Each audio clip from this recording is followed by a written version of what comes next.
இன்றைய நாட்களிலே நாம் யாரை சார்ந்து வாழ்கிறோம், எதை சார்ந்து வாழ்கிறோம்? கர்த்தரை தான் நான் சார்ந்து வாழ்கிறேனா? அப்ப தேவனை சார்ந்து வாழ்கின்ற எனக்கு இருளின் அதிகாரத்திலிருந்து விடுதலை.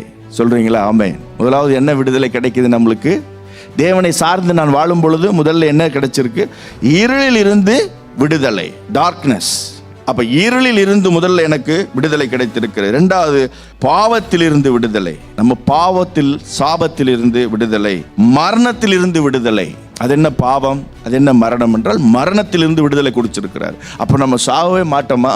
கண்டிப்பாக எல்லாரும் போக வேண்டும் அவரிடத்துல. அப்ப அதுல இருந்து ஒரு விடுதலை கொடுத்திருக்காருன்னா அது என்ன விடுதலை?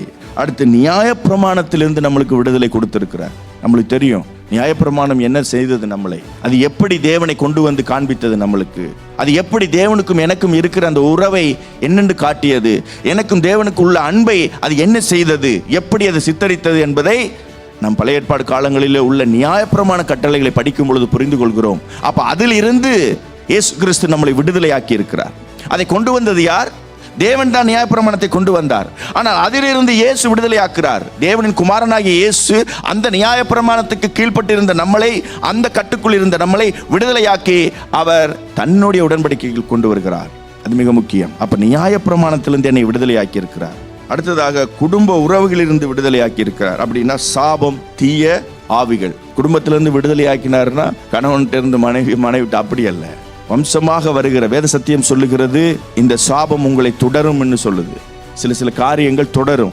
அப்ப அந்த வேரை அறுத்து கருவில் இருந்து நம்மளை பிடுங்கி எடுப்பது போல தேவன் சாபத்தில் இருந்தும் உங்கள் சந்ததி வழியாக நம் சந்ததி வந்த சாபக்கேடுகளை உடைத்து அதிலிருந்து உங்களையும் என் சந்ததியும் பிரித்தெடுத்திருக்கிறார். அல்லேலூயா. எப்பொழுது தேவனை சார்ந்து வாழும் பொழுது இது செயலுக்குள்ளே வருகிறது. அடுத்து, பலவீனங்களிலிருந்து விடுதலை. பலவீனங்களிலிருந்து விடுதலை என்றால் என்ன? எனக்கு சரீர பலவீனம் இருக்கிறது, அதிலிருந்து விடுதலை. அடுத்ததாக என்ன?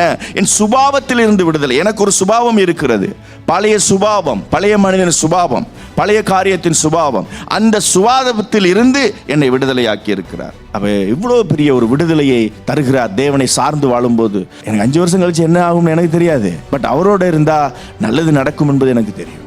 அந்த புரிதலை எங்கிருந்து வருகிறது? தேவனை சார்ந்து இருக்கும் பொழுது. பேதுரு ஐயா நல்லதுதான் சொன்னாரு, ஆண்டவரே உங்களை நான் விடமாட்டேன். உடனே என்ன சொன்னாரு? வெளியில ஏறு, உள்ள இருக்கிற ஆவிய. அப்ப எப்படி இனம் கண்டு கொண்டார் இயேசு? தேவனை சார்ந்து வாழ்ந்தார். நம்ம உடனே தேவகுமாரன் அவருக்கு எல்லாம் தெரியும், அப்படி கிடையாது.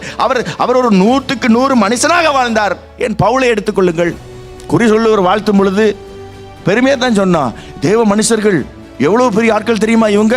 அப்பா நல்லது தானே சொன்னா. ஆமா, தேங்க்யூமான்னு சொல்லல, பிசாசே ஓடி போன்ட்டேன். எப்படி இனம் கண்டு கொள்வது?